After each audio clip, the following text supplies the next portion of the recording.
So please, a huge Wizard World Cleveland round of applause for the one, the only, Mr. Cary Elwes! Well, this is fantastic. I'm so glad you're in the chair because I can really relax now.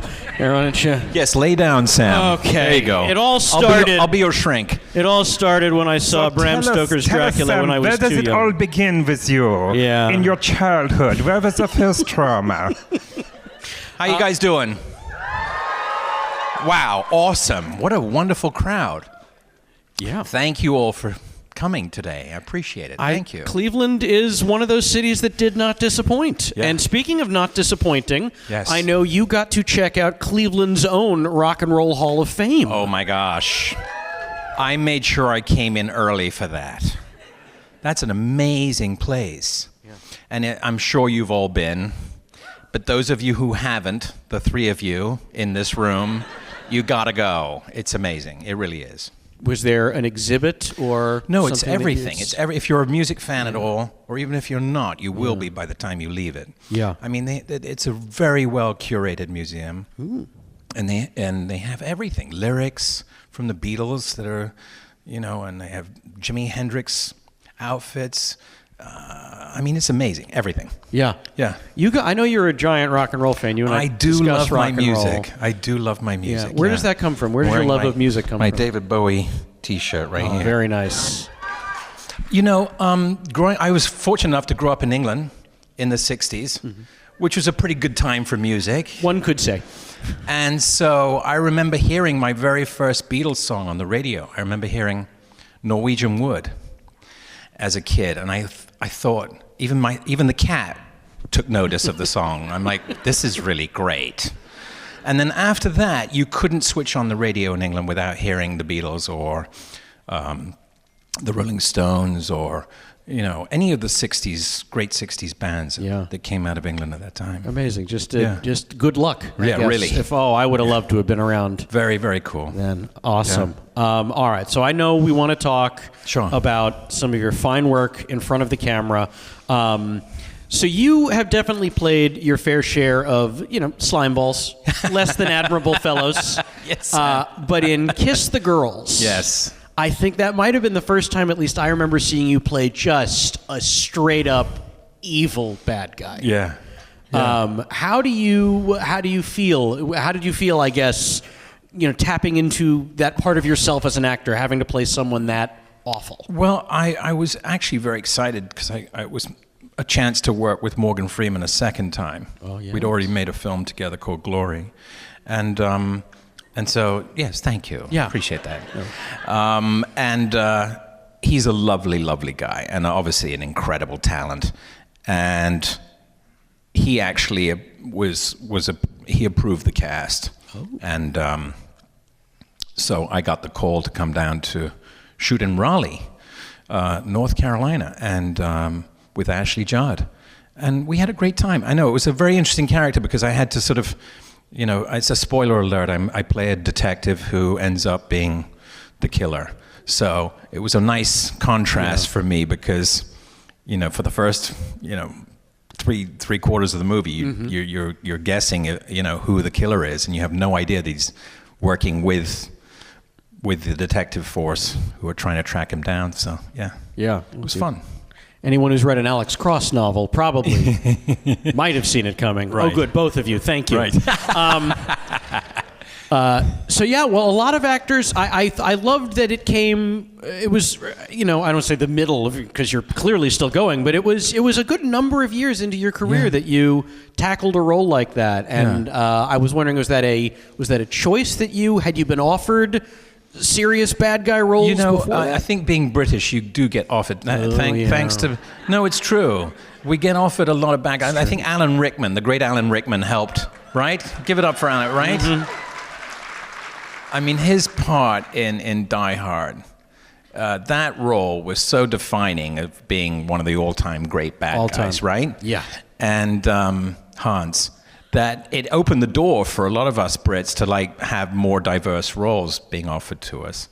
And so we really have Alan to thank for that, because he's just a marvelous talent and gone too soon, sadly. But, a great talent. And yeah, so that definitely helped. Oh, good. And Him and Cary Elwes.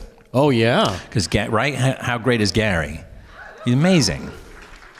Yeah. Yeah. Alan Rickman, first movie role was Die Hard. No screen credits before For that. real? All theater. I think did he do Truly Madly Deeply before that? Mm-mm. No, was that it is after? his first on-screen credit. That. It's That's one of those amazing. wild pieces of trivia. But wait, This guy, by the way, is an incredible mine of information for film. He's extraordinary. We're so lucky to have him as a moderator. I'm telling you, this guy's amazing. For real. You're very sweet. I'm always happy to talk film with anyone ever. So actually, I want to ask you, because you talk about guys like Rickman and Oldman, and now Rickman famously had an atrocious American accent. I don't think it mattered. It didn't matter, you know. But yeah, there's that one scene in Die Hard where he's pretending to be Bill Clay, right? And they couldn't. McTiernan had to stop shooting it because it was like, we're going to run out of time. That's funny. You'll fix it in ADR. That's funny. But I'm wondering, I always want to ask my fancy British actors, like, okay, so how did you get the American accent? What was your I work intro into with that? tutors. I ask if the production has enough money for it. If they don't, I end up paying for it myself. But I always hire, if I can, depending on the time available, I hire a tutor and somebody who's actually a real voice coach. Oh. And I've worked with a number over the years, but it's always helpful to have somebody there go through the lines with you and make sure that you're on point. Yeah.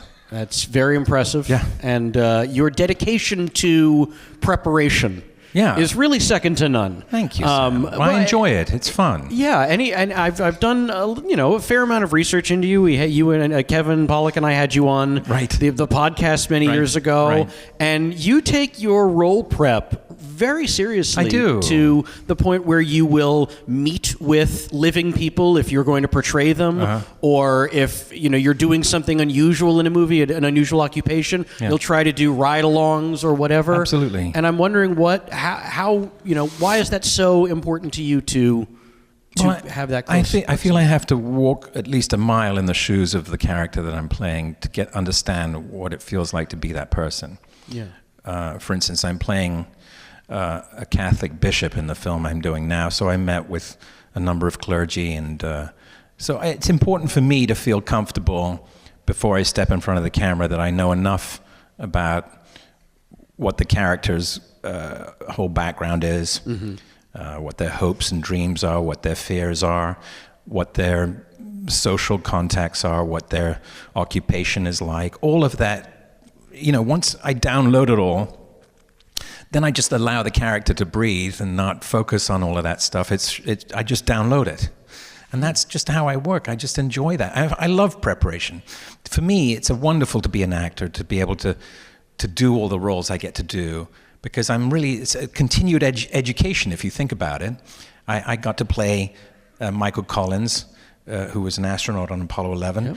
So we had Dave Scott, who was on Apollo 15 as our research archivist, and he was on set every day. So he taught us all, myself, Bryan Cranston, how to work the LEM and the command module. So I played a race car driver in Days of Thunder, so I had Dale Earnhardt teach me how to drive. I mean, it's amazing. My life has been amazing, really. I've gotten to learn all these different wonderful things through my work, and I consider that a joy and a blessing. Oh, yeah. No, it absolutely is. It's incredible. It's people would leap at the chance to be able to legitimately ride along so many of those different things. It's incredible. It's sometimes the life of an actor works out. Yeah. You also went storm chasing. I did. Prep for your role as Jonas, the slimy Jonas. I did. In Twister. I convinced as an actor, by the way, there are only a certain amount of things you can do in preparation for a role. Anything that involves stunts, of course, the producers get very nervous, because every film or TV show that you do has a massive insurance bond company that makes sure that none of the actors put themselves in any danger, because if an actor injures themselves, then that means the production has to be shut down, right? So I was playing a storm chaser, and I was desperate to convince the producers to let me because we had storm chasers on the set, teaching us how to do it. I said, but why can't I chase an actual storm? They're like, Cary, you're crazy. Are you kidding? Do you think we'd really let you chase a storm? Do you have any idea how dangerous that is? I'm like, yeah, I know, but maybe I can just get close to one and get an idea what it's like. And I pestered the producer every day. And God bless her, she finally went, all right, guess what? I'll let you get within 15 to 20 miles of one, all right? But you have to have a walkie-talkie and a first assistant director with you, and I want a storm chaser with you, and the best one we have. And if you get anywhere near even rain or anything, you're coming right back. I'm like, I got it. Don't worry, I got it. No worries. So I contact the storm chaser. He opens up his computer, and he goes, well, we have a cell coming through Pretty Prairie, Texas, and that's about 15 miles away. I'm like, let's go. So we jump in this Jeep, and we drive to Pretty Prairie across the border from Oklahoma. And he's looking down, and he's in the front seat, and I'm in the back. And he's looking at his computer, and he goes, yeah, it should be around here someplace. And the minute he said that, these hail balls started coming down. They were the size of tennis balls, right? Ooh. And he goes, yeah, we're probably right at it right about now. And sure enough, we turn a corner, and there is this massive tornado barreling towards us. And I think I said something like, reverse. And the driver went, what? I went, reverse now. You can reverse now. I've seen the tornado. We're good. We got out of there so fast. Oh. We arrived back on the set, and the producer came up and greeted us in the car, and she goes, you happy now, Cary? Okay, seen a tornado? Is that good? You good? So that was my experience chasing tornado. I don't recommend it, by the way. It really is dangerous. So those guys who do that for a living, they're brave guys. I mean, for real. They actually go in and get as close as they can to the tornado to take readings and all that kind of stuff. So it's not something I recommend you guys trying to do for fun, okay? Not that you probably get many tornadoes coming through Cleveland, but hopefully. No? You do? No, good. No. Yeah, good. No. Well, yeah. Wow. Well, no wonder Jonas was so crappy at chasing tornadoes. So you want to get out of there. So, I've always wondered, is there any chance he survived that explosion at the end? No. No, okay. All right, just checking. You know, a boy can dream. The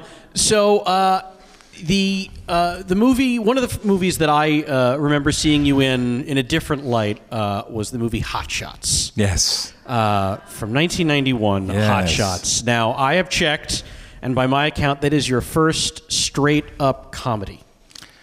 I guess, well, is it? I don't know. I don't think so. No? No. Well, by my accounts are wrong then. Maybe. Because Princess Bride would be... I guess that's a... It's got some fun things in it, okay. right? All right, fair enough. Well, then let me rephrase. Yes. It's your first slapstick comedy. There you go. Yes, okay. My first slapstick. Okay. Yes. It's a Zucker Brothers movie. Yes. Yeah. These are the guys who invented, slapstick of the 70s and 80s. I was a big fan of the Zucker Brothers. I love Airplane. I don't know if you guys know. Obviously, you know Airplane. Yeah. So I jumped at the chance of working with them. And Jim Abrams directed it. Yep. Pat Broft wrote it, a wonderful writer. And it was Charlie Sheen, who's a lovely guy. We had a lot of fun. John Cryer, they actually ended up doing a show together that did very well. So never heard of it. Unfamiliar. No, we had a lot of fun doing that. We really did. Yeah. Were you nervous at all doing a movie so off the wall like that, or was it was so silly and fun. Yeah. We had Lloyd Bridges in the movie. I mean, how great is that? He was one of my heroes growing up. And he's in Airplane, of course. Mm-hmm. So the idea that they brought him back and to play one of the characters, he's hilarious. Oh, the best. Hilarious. So then let me ask you, what is a chafing dish for? I have no idea to this day. No idea. Anybody know? I think it's for keeping food warm after you serve it. Is that right? That's right. Thank you. Thank you, Jigsaw. There you go. Appreciate Horrifying. That. Thank you. That is an amazing costume, and I was not expecting the answer to come from there. All right. Well, a movie you mentioned before that I would love to ask you about, Glory. Glory, sure. Have you guys seen this film? I know there's some younger people in Thank here. you. If you haven't, oh man, Thank you you. got to see this one. It'll break your heart every time, but oh, it's so worth it. That's a serious movie. Yes, well, I'm an amateur historian. If you look at my body of work, you can see in most of the roles that I do have some historical value to them, and that's not by chance. History was the only subject I was any good at school. And so, yeah, I loved it. I still do to this day. And so when I got the call that this wonderful writer called Kevin Jarre had written this script that was based on the first black regiment out of Boston called the 54th, had fought and died with their commanding officer trying to take a Confederate Fort Sumter. I thought, wow, this is a great story. I got to be a part of that. I just couldn't wait. And I'll tell you a quick. It was the first time I got to work with Morgan, who I fell in love with, obviously, and Denzel, who's amazing, and Matthew Broderick, a wonderful cast. I'll tell you a quick, interesting story that happened to us. So I don't know if any of you know about. Have you ever heard of Shelby Foote? Shelby Foote, if you don't know who he is one of the great Civil War historians, and he wrote the definitive tomes on the Civil War. And we were in the middle of shooting the Gettysburg scene at the beginning, and I wasn't shooting that day, I just was visiting the set. And in the middle of shooting the battle sequence, the director went, okay, cut, in the middle of the scene. He goes, okay, everybody take 5, come to the camera. Crew, cast, everybody. So we all come over to the camera. He goes, guys, I have a special visitor today. Shelby Foote is here with us. And Shelby, it was like a movie. People parted, and there he was sitting on a log. And we all sat on the grass like students. It was amazing.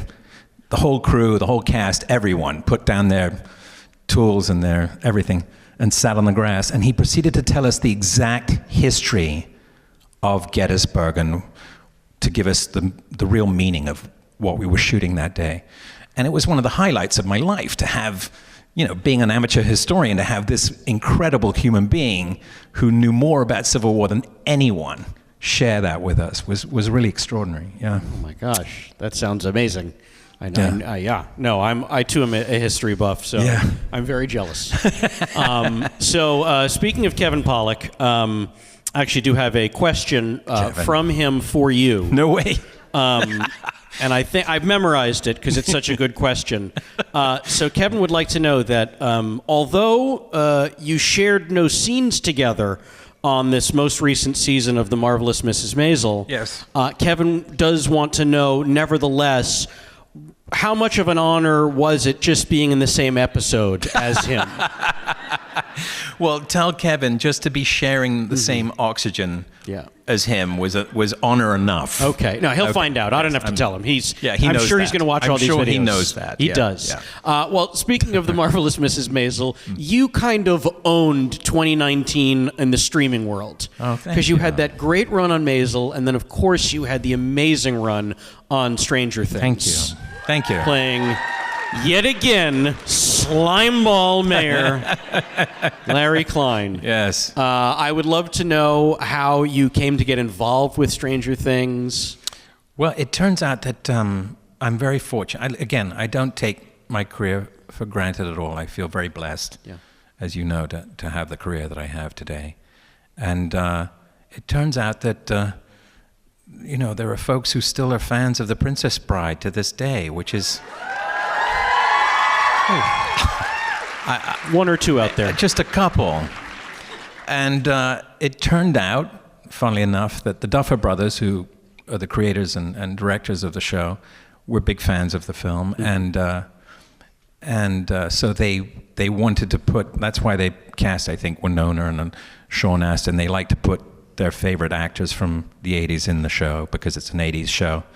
And my name came up, and it was very, very fortunate for me. Yeah. So I think that's really how that came about. And I was thrilled because I hadn't seen the show, but I binge watched it I never binge watched a show. I know a lot of you guys all do. I'd never done that before. And, we had to cancel appointments and dinners and lunches. Because once you start watching it, I was like many of you. I started watching. I'm like, okay, honey, we need to cancel everything this week because we need to finish this and find out what the heck is how it's going to end. I mean, it was just riveting. Oh. These guys are amazing filmmakers and storytellers, and so. By the time I finished it, it was a marathon getting through the first 2 seasons. I was so excited. I couldn't believe it. It was so well made. And it reminded me of young Spielberg, Yeah. Close Encounters and that kind of thing. And they turned out they were big fans of his. So I had so much fun. And they were so nice to me, the cast. They welcomed me like I was part of the family. Because I was obviously a little intimidated. They were all wonderful actors. These kids, and they're not kids anymore, by the way. Yeah. But I call them kids. They are so professional and so incredibly sweet and generous. Mm-hmm. And you can't ask for more than that as an actor showing up on a set. I'm sure you're wondering when you watch a show, like, I wonder how that person is in real life. Well, I'll tell you something. Millie Bobby Brown is as sweet in person as you imagine her to be. She is the most kind, generous person. And all of them, every single one of them. There's not one person who has an ego on the set. It's just a delight to get to a set like that, where they're not only professional, but they're just kind, generous hearts. And I think it shows right? I mean, their relationship with each other, all those kids, you can't fake that. They all really love each other in real life. They all hang out. Usually in these kind of shows, these guys are together all day long, and they just, by the end of the day, they're like, yeah, okay, see you later. They all hang out and go to dinner, and they're friends, and spend time between when they're not shooting even. Yeah. Oh, that's amazing. Yeah. That makes me very happy to hear. Yeah. All right, I have one final question for you, and then, of course, I want to make time for people in the audience. We have microphones on either side there to get some questions in. By my absolutely non-existent research. That's not true, Sam. I have figured that there have been more men to walk on the moon than to have played Robin Hood. That sounds like a fact, right? That sounds like it could be true. You're like, I don't know, maybe a dozen, 15 guys walked on the moon? So you, of course, got to famously play Robin Hood in Robin Hood, Men in Tights, the Mel Brooks film. Thank you. And, of course, we all know what set your Robin Hood apart from all other Robin Hoods. Yes. So is there, as a British person, is there a sense of pride? Is there a sense of, now if I'm going to be Robin Hood, I have to live up to... I was very lucky in that I grew up in a household where my stepfather and my father were both big film fans, and my stepfather was a huge Errol Flynn fan. Yeah. And he had this dates us, but we had a Sony U-matic video machine. Now this Sony, does anyone know what that is? Oh boy. God bless you, sir. For those of you who want to know, the Sony tape was about this big. I'm not kidding. And it was about that thick. And the quality was appalling. I'm talking about the worst horizontal hold you ever watching a show. If it ever got scratched or anything, and the color was just, everyone was green, but it didn't matter because you got to be able to play a show back, right? And one of the films that my stepfather had at home was Robin Hood with Errol Flynn. And so I watched it as a kid growing up all the time. So it kind of downloaded that character in my head. And so when I came to play Wesley, that was something that Rob and I discussed and we discussed melding that character with a number of people, different actors who'd played pirates over the years, and Errol Flynn obviously being one of them, And so luckily for me, because of Carl Reiner being his father, Carl invited Mel Brooks, who they happened to be his best friend, to come to the very first screening of The Princess Bride. And I guess that's where Mel got the idea, because I got a call, I'll never forget. It was about a year or two later, I can't remember what year it was. I was sitting at home and the phone rang, and I picked it up and I went, hello, and he went, this is Mel Brooks. I went, yeah, right, and I hung up on him. Because why the hell would Mel Brooks be calling me at home? I mean, I thought it was one of my friends, like, pranking me, And the phone rings again. I pick up, and he goes, "Don't hang up. It's really me. It's really me. Don't hang up." And it turned out it was him. Yeah. And I was freaked out. I said, "I'm so sorry, Mel. I thought someone was kidding me." He goes, No, it's me. I will kill you later. I'll kid you later. And he said he had this script about Robin Hood, and he wanted to meet me on it. And he said, "I'd watched, obviously, The Princess Bride, and I think you'd be right for this role." And I said, "You had me at hello, Mel." For real, I grew up, I don't know about you guys, but I grew up watching all of Mel Brooks's movies, and I knew almost every line like you from his movies. They're so quotable. He's like the Monty Python all in one person, And so I go to meet with him, and we had the most fun shooting. I can't, like Princess Bride, truly, that was the only other set I can remember laughing every single day on the set. Oh. Do you want to hear a quick story about working with Mel? Yeah? Okay. Like you don't. All right, so I was supposed to be a professional archer being Robin Hood, of course, right? Because that was his weapon of choice. And Mel said, "Don't worry, we're going to get a guy who'll teach you how to fire the bow and arrow. You'll be great. You'll be great." Everything was great with him. He said, "This will be great." I said, "Great, Al. Mel, that'll be fantastic." And so we're shooting one day, and Mel comes up to me and goes, "You know that scene where you fire the arrow into the haystack and you hit a bullseye? I know it was scheduled for 3 weeks from now. We're going to do it tonight." I went, "What?" "Yes, we're going to actually do it before lunch. Forget tonight. We'll do it before lunch." I go, "But Mel, I haven't practiced at all. I haven't even met with the archery guy. I haven't learned how to even put my quiver on my back. I don't know what I'm doing." "Hey, don't worry. It'll be great. It'll be great." So now we set up for this scene where I have to, and it was before CGI, I had to really fire an arrow and hit the bullseye, right? All the crew are waiting. It's just before lunch.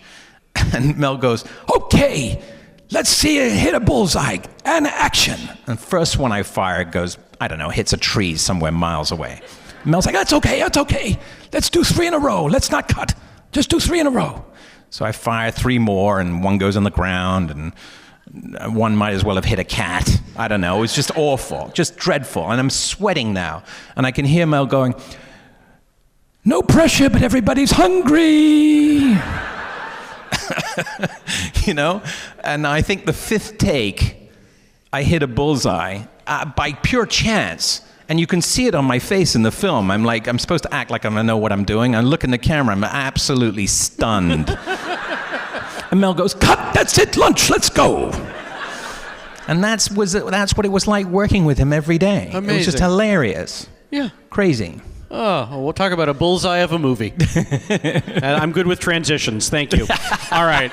I got greedy, so we don't have a terribly long time for questions, so we'll have to limit it to 1 question per person. No multi-tiered questions. But young man, you've been waiting patiently. Please go ahead. Yeah. Hi. What's your name? So what? What's your name? Oh. My name's Teddy. Hi. Yeah, I knew. My question is, what is your favorite movie that you were ever in? Well, I've had so many, but I think probably when I pass away, they'll say Wesley's dead for a reason, and that's because I mean, those 2 films I mentioned, I can't remember a day without laughter on the set, and and Wesley was obviously a very important role for me. So Princess Bride is very close to my heart. It's the first big Hollywood movie I made. And it allowed me to be here with all you wonderful folks. So, yeah. Thank you.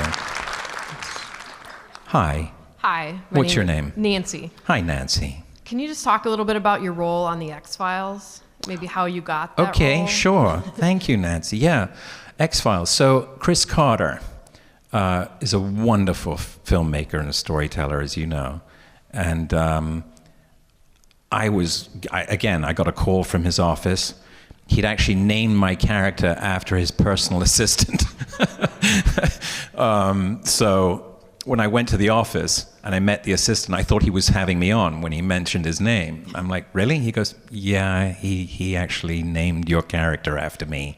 And met with Chris, and a lovely, lovely man, and very talented, and as I say, a great storyteller. And yeah, we had a lot of fun making that. It was mostly night shoots. I didn't know that before going in. And when I got on the set, the crew were like, "Oh, he doesn't know." I'm like, "What?" He goes, "It's all night shoots, dude." Which, if you don't know what night shoots are, they are exactly as it sounds. It's all night shooting, unless you're inside. If you're in interior, obviously they can block out the windows. But if you're outside, you're basically shooting till dawn. So these poor guys, they were working really hard on this show. This crew, they had to swap out the crew because they could only work them so much, shooting nights so many times. But yeah, we had a great time shooting that. Thank you. Thank you. Yes, over here. Hi, what's your name? Hi, I'm Sophia. My Hi. question is about Princess Bride. What Yes. makes you feel that Princess Bride is lovable even now? Is lovable? Yeah, like what makes it in your mind? Well, you tell me. I love everything about it. The There you action, go. The romance. Right? I think it is a film that's not only is it silly, it's also a film with a lot of heart, and it's a film that the whole family can enjoy. So I meet families who kids, mothers, grandparents, they all watch the movie and everyone gets something out of it. And that's rare today, I think, that whole families can sit down and enjoy a movie together. So I think that has something to do with it, I think. If I knew the answer, I'd be a producer. Irene. Thank you. Thank you. Thank you. Hi. What's David. your name? David, Hi, David. speaking of loving for all generations, there is Scuttlebug of a Princess Bride Broadway musical. Yes. Do you know any truth to the rumors? Or will Yes, you have they've been anything trying do to with get it? that off the ground for a long time, David. I think because Disney own the film Right. now. Disney owns most everything. Yes. And if they remake it, we will boycott them.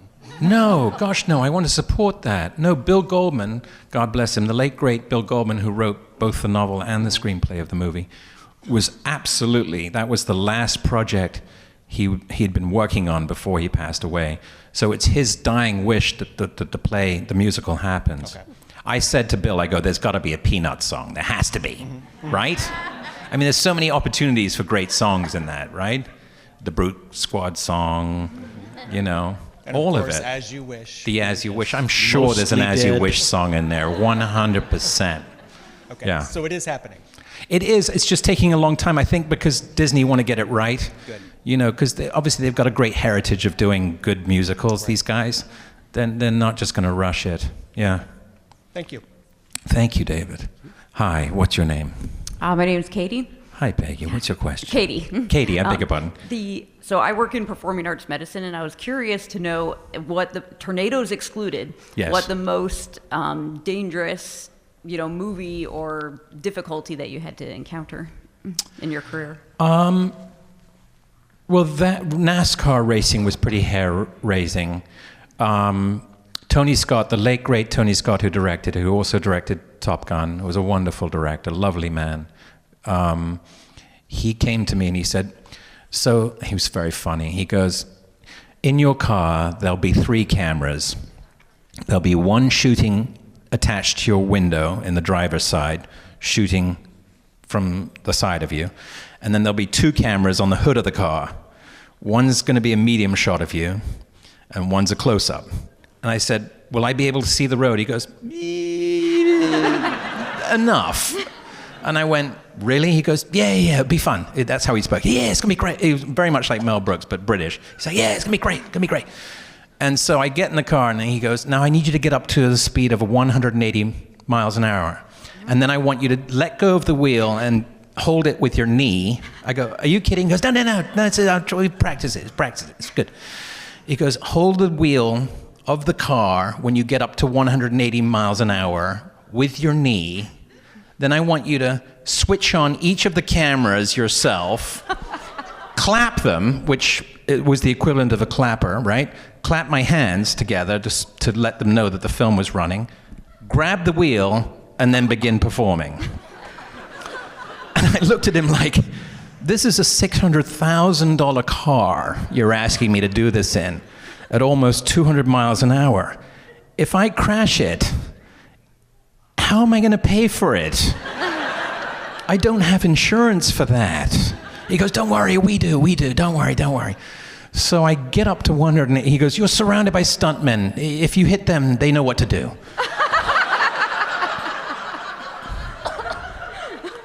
So I get up to 100 miles an hour. He goes, "Make sure you do it in the straightaway. Don't do it on the turnaround, just on the straightaway." I get up to 180, and I swear to God, guys, I sweat inside my helmet. I'm just covered in sweat. And I grab the wheel with my knee. I switch on each of the cameras as fast as I can, clap them all, and grab the wheel. And I don't know how we did that. It was crazy.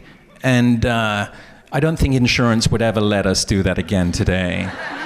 But that was pretty nerve-wracking. Okay, the fact that they don't give you an Oscar for that, just that alone, just that one scene, a special category needs to be created. It's funny. My God. Thank you. Very Where silly. were we? Yes. Hi, what's your question?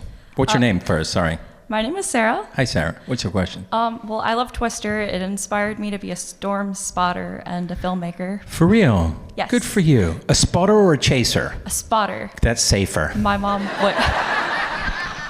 mom would probably die if I became a storm chaser. Yeah, God bless. Yeah, spotting is good.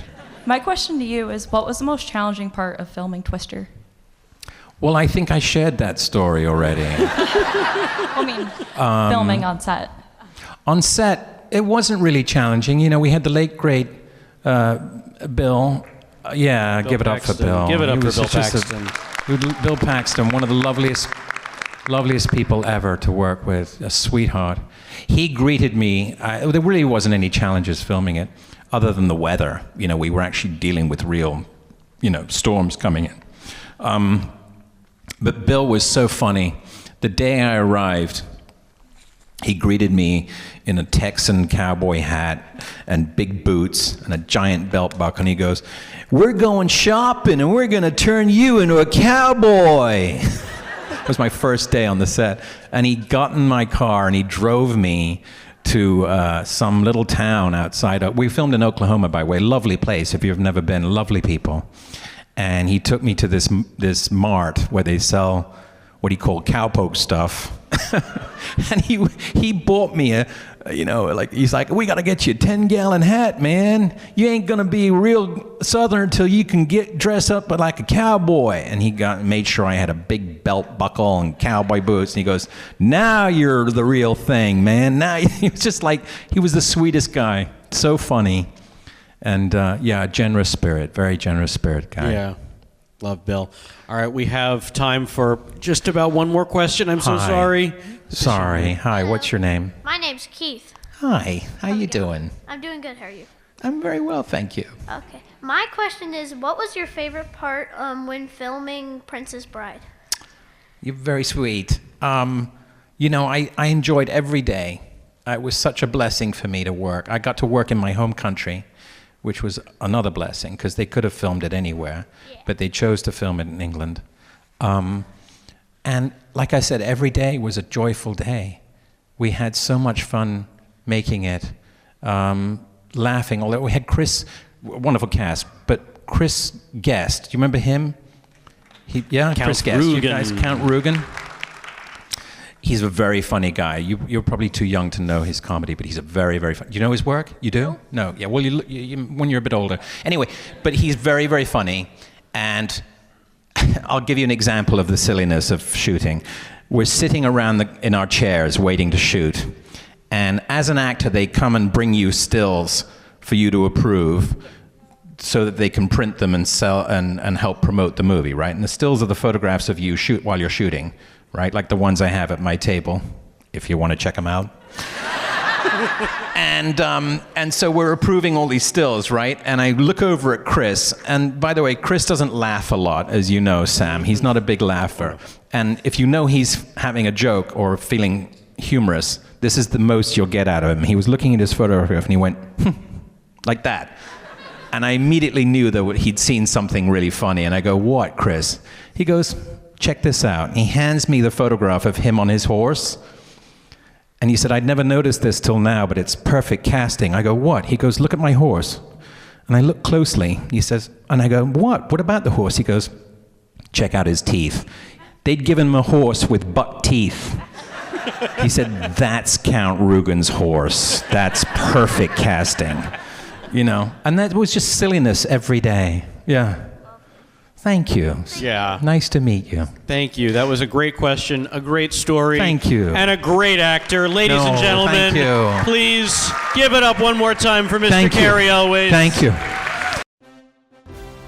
Hey, this is Alex Malari Jr., and you are watching Fandom Spotlight. Be sure to hit that like button, share, and subscribe. Your Emperor commands it. Thanks for watching.